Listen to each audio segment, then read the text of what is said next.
बीते हुए कल की धुन। सुनिए भारत का इतिहास एक नए अंदाज में। Indian history FM. पारिस्थितिकी और पर्यावरण। इस समय अनेक देशों में बढ़ते औद्योगिकरण और जनसंख्या के विस्फोट के कारण प्राकृतिक पर्यावरण के अर्थात वनस्पतियों, पशुओं, जल संसाधन, मिट्टी, धातुओं इत्यादि के संरक्षण की समस्या ने विश्व स्तर पर ध्यान आकर्षित किया है। प्राकृतिक पर्यावरणों और मानव आबादी के बीच का पारस्परिक प्रभाव महत्वपूर्ण विषय माना जाता है। इन्हीं सब को पारिस्थितिकी और पर्यावरण की समस्या कहते हैं। पारिस्थितिकी अंग्रेजी शब्द इकोलॉजी अर्थात पारिस्थितिकी 1869 में गढ़ा गया। ये अपेक्षाकृत नया विज्ञान है। हाल तक इसे जीव विज्ञान की शाखा समझा जाता था, लेकिन अब ये स्वतंत्र विषय माना जाता है। फिर भी ये जीव विज्ञान से घनिष्ठ संबंध रखता है। ये विषय पौधों, पशुओं और मानवों जैसे अनेक जीवधारियों के बीच पारस्परिक प्रभाव पर विचार करता है। मानवों के आविर्भाव के साथ ही भोजन, आश्रय और परिवहन की आवश्यकता सामने आई। प्राचीन काल में मनुष्य जंगली पैदावार को एकत्रित कर तथा पक्षियों और पशुओं का शिकार कर जीवन यापन करता था। लेकिन औद्योगिक युग में मनुष्य का पौधों और पशुओं के साथ संबंध बहुत बदल गया है और अब बहुत से जीव जंतु मनुष्य के प्रयत्न से सुरक्षित हैं। पर्यावरण और मानव प्रकृति। पर्यावरण का अर्थ होता है प्राकृतिक और मान निर्मित दोनों प्रकार के परिवेश। प्राकृतिक तत्वों में मिट्टी, हवा और पानी है, जिनके सहारे पशु, पौधे और मनुष्य जीवित रहते हैं। मान निर्मित पर्यावरण से भोजन, आश्रय और परिवहन की सुविधाएं मिलती हैं, जैसे सड़कें, पुल, बांध और आवास की तरह प्रयोग में आने वाली अनेक प्रकार की संरचनाएं। पर्यावरण के अंतर्गत ग्रामीण, शहरी, सामाजिक, आर्थिक, सांस्कृतिक और राजनीतिक अवस्थाएं भी आती हैं। पर्यावरण मानवीय प्रयासों को दिशा प्रदान करता है, लेकिन इसे पर्यावरण नियतिवाद बतलाना गलत होगा, क्योंकि मानवीय प्रयास पर्यावरण को भी प्रभावित करते हैं। इस प्रकार हम देखते हैं कि जलवायु और नदी मार्गों में परिवर्तन होने से जहां एक और जातियों का परित्याग हुआ और आबादियों का स्थानांतरण हुआ, वहीं दूसरी और मानव द्वारा जंगलों की कटाई होने से अनाजों का उत्पादन संभव हुआ। बड़ी बड़ी बस्तियां बस पाई।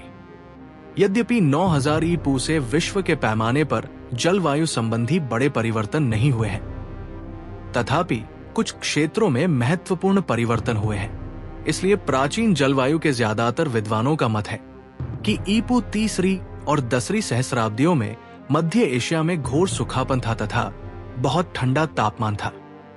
द्वितीय सहस्राब्दी ईपू के आरंभ से यहाँ कड़ाके की ठंड पड़ने लगी, जिसके कारण दक्षिण मध्य एशिया के बहुत सारे लोग कम ठंड वाले इलाके की खोज में भारतीय उपमहादेश की ओर चल पड़े। इन लोगों में हिंद आर्य भाषा भाषी तथा ऋग्वैदिक लोग भी थे।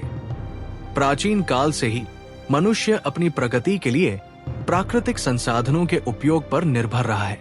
भारत में प्राचीनतम मानव बस्तियों की स्थापना प्राय पहाड़ी, पठारी और जंगली क्षेत्रों में झीलों और नदियों के नजदीक हुई, जहां लोग शिकार करने के लिए पत्थर और हड्डी के औजार बना सकते थे। इन औजारों से कृषि के लिए जमीन भी जोती जाती थी। साथ ही आवासों को खड़ा करने हेतु समतल जमीन तैयार की जाती थी।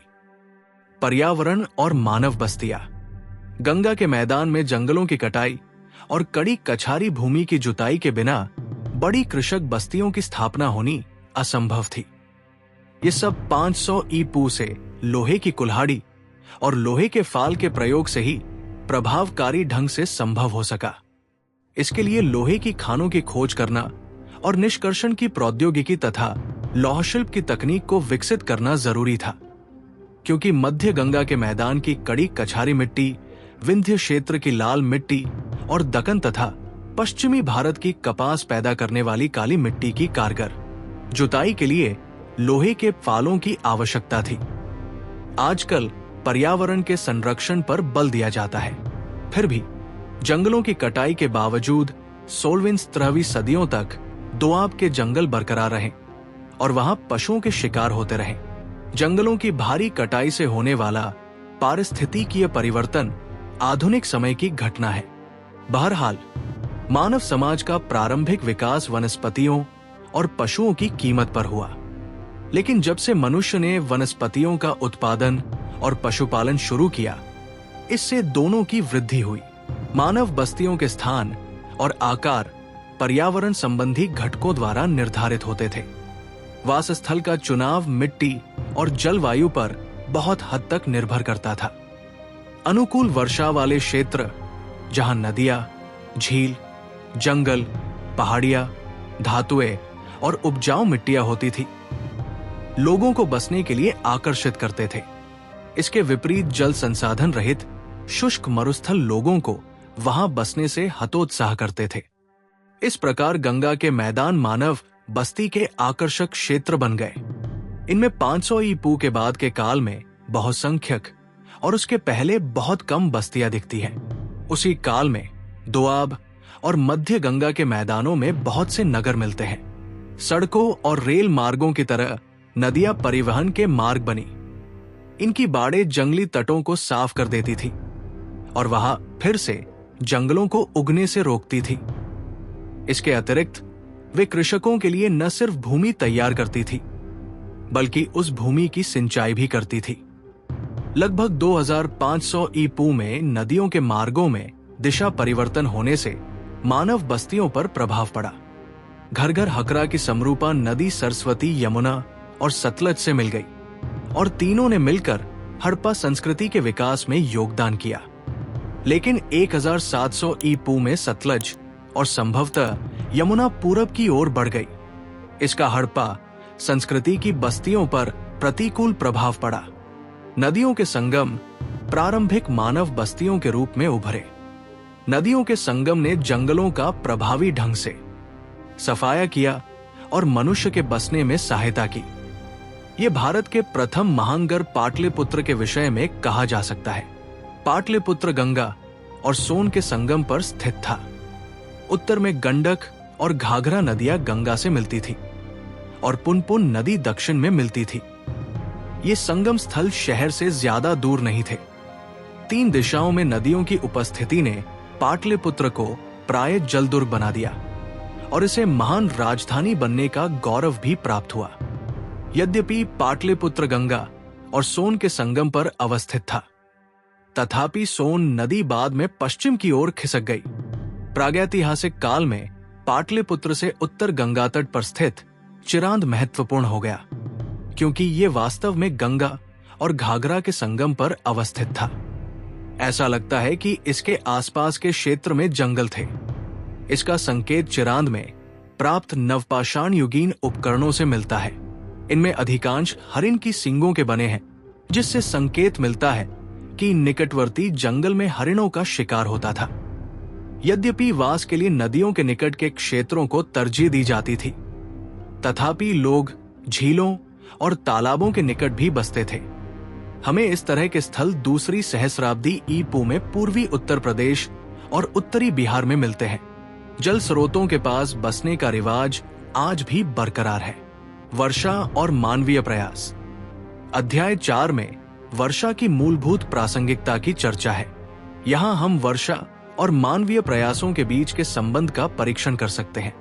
यद्यपि हड़प्पा संस्कृति शुष्क अर्धमरुस्थलीय कटिबंध में पाई गई है, तथापि हड़प्पा संस्कृति के उद्भव और विकास का श्रेय अच्छी वर्षा को ही दिया जाता है। वैज्ञानिकों के अनुसार तीसरी सहस्राब्दी ईपू में हड़प्पा संस्कृति के क्षेत्र में यथेष्ट वर्षा होती थी, लेकिन जैसे जैसे वर्षा की मात्रा में कमी आने लगी, वैसे वैसे हड़प्पा संस्कृति पर उसका प्रतिकूल प्रभाव पड़ने लगा। महाराष्ट्र के इनाम गांव से प्राप्त वनस्पतियों और पशुओं के अवशेषों से 1000 ईपू में अत्यंत शुष्क अवस्था की शुरुआत का संकेत मिलता है। इससे कृषकों को अपना घर छोड़कर पशुचारी खानाबदोशी जीवन अपनाना पड़ा। वर्षा निश्चित रूप से मानव समाज को खेती करने और बस्तियां बसाने में सहयोग देती थी, लेकिन ऊष्मा कटिबंधीय क्षेत्र में भारी वर्षा लोगों को नियमित काम करने से रोक देती थी। गौतम बुद्ध प्रतिवर्ष वर्षा काल में 4 माह के लिए उपदेश देने एवं पर्यटन करने का कार्यक्रम स्थगित करके किसी स्थान पर वर्षावास करते थे। वे वर्षावास के लिए राजगिरी, वैशाली और श्रावस्ती जैसे स्थानों में ठहर जाते थे। कहा जाता है कि उन्होंने श्रावस्ती में 26 वर्षावास किए। ये धारणा अभी भी कुछ लोगों को प्रभावित करती है और भादो महीने अर्थात जुलाई से अगस्त में विवाह संपन्न नहीं होते हैं। कुछ अन्य प्राकृतिक संकट भारी वर्षा से कहीं अधिक अनर्थकारी होते हैं। इनके अंतर्गत बाढ़, तूफान और भूकंप का उल्लेख किया जा सकता है। हम प्राक मौर्य युगीन अकाल के बारे में सुनते हैं, जिसके फलस्वरूप कुछ जैन धर्मावलंबी मगध छोड़कर दक्षिण भारत चले गए थे। शोधकर्ताओं को अभी भी उन स्रोतों का पता लगाना चाहिए जिनमें अकाल और अन्य प्राकृतिक संकटों का उल्लेख हो। प्राचीन काल में पर्यावरण संबंधी चेतना। प्राचीन भारत में नदियां ईश्वर तुल्य मानी जाती थी। ऋग्वेद में सरस्वती नदी को देवी के रूप में चित्रित किया गया है, लेकिन वैदिकोत्तर काल में गंगा को मातृदेवी कहा गया और ऐसी परंपराएं आज तक बरकरार है। चूंकि पृथ्वी और जल दोनों से वनस्पतियों और पशुओं का संपोषण होता था, इसलिए इन्हें माता का दर्जा दिया गया। हालांकि इनमें से किसी को सुरक्षित रखने के लिए योजनाएं बनाई गई हों, ऐसा कोई प्रमाण नहीं मिलता है। अनेक वृक्ष, जिनमें नीम, पीपल, वट, शमी और तुलसी शामिल है, पवित्र माने जाते हैं।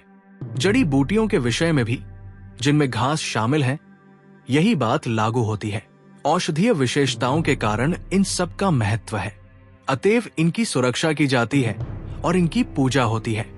बड़े और छोटे वृक्षों के संरक्षण की कामना अनेक प्राचीन ग्रंथों में की गई है। वृक्ष संरक्षण की अभिलाषा आज तक बरकरार है। आज भी बड़े बड़े यज्ञों और छोटे छोटे धार्मिक अनुष्ठानों के अंत में पुरोहित तथा उपासक जंगली वृक्षों और सामान्य वनस्पतियों की उन्नति तथा शांति की कामना करते हैं। इससे भी अधिक महत्वपूर्ण बात यह है कि अधिकांश प्राचीन मूल ग्रंथ गोहत्या की निंदा करते हैं।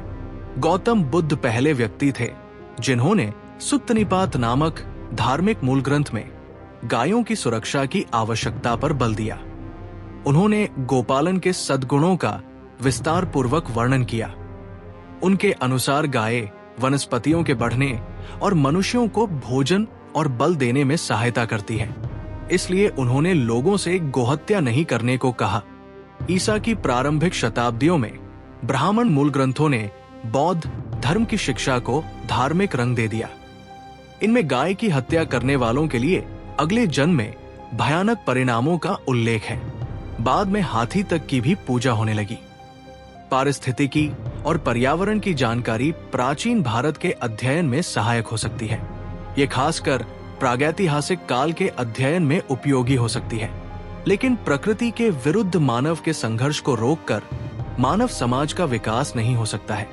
प्राचीन काल में इस संघर्ष का लक्ष्य मुख्यतः वनस्पतियों और पशुओं के विरुद्ध निर्देशित था।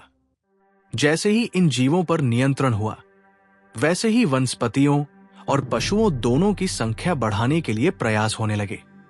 इतिहास मुख्यतः समय और स्थान के संदर्भ में मनुष्यों के बीच पारस्परिक संबंधों पर विचार करता है, लेकिन इतिहास का सही निर्माण तब तक नहीं हो सकता है जब तक इतिहासकार मानवीय प्रयासों और प्राकृतिक शक्तियों के क्रियाकलापों के बीच होते रहे पारस्परिक प्रभाव पर विचार नहीं करते हैं। कालक्रम 9000 ईपू और उसके बाद तीसरी दूसरी सहस्राब्दी ईपू, 500 ईपू और उसके बाद 300 ईपू। विश्व भर में जलवायु विषयक कोई बड़ा परिवर्तन नहीं हुआ। मध्य एशिया में अत्यंत सूखा और ठंडा तापमान, गंगा के मैदानों में लोहे के उपकरणों का व्यापक प्रयोग और मानव बस्तियों में वृद्धि, मगध में अकाल और जैनियों का मगध से दक्षिण भारत में जाकर बसना, ईसा की 16वीं शताब्दियां, 1869, 2500 ईपू, 1700 ईपू, 1000 ईपू। जंगलों की कटाई के बावजूद दोआब में घरे जंगल। इकोलॉजी, पारिस्थितिकी शब्द का प्रचलन, घग्घर एहकरा की समरूपा नदी सरस्वती, यमुना और सतलज से मिल गई। तीनों ने मिलकर हड़प्पा संस्कृति के विकास में योगदान किया। सतलज और संभवतः यमुना पूरब की ओर बढ़ गई। इसका हड़प्पा संस्कृति की बस्तियों पर प्रतिकूल प्रभाव पड़ा। हड़प्पा संस्कृति के क्षेत्र में घोर सूखापन का संकेत। अगर आपको भारत के इतिहास से जुड़ी ये जानकारी पसंद आई हो तो वीडियो को लाइक करें, अपने दोस्तों के साथ शेयर करें और हमारे चैनल इंडियन हिस्ट्री FM को सब्सक्राइब करना ना भूलें, ताकि अगली बार जब हम इतिहास के नए पन्ने खोलें तो सबसे पहले नोटिफिकेशन आपको ही मिले। धन्यवाद। जय हिंद।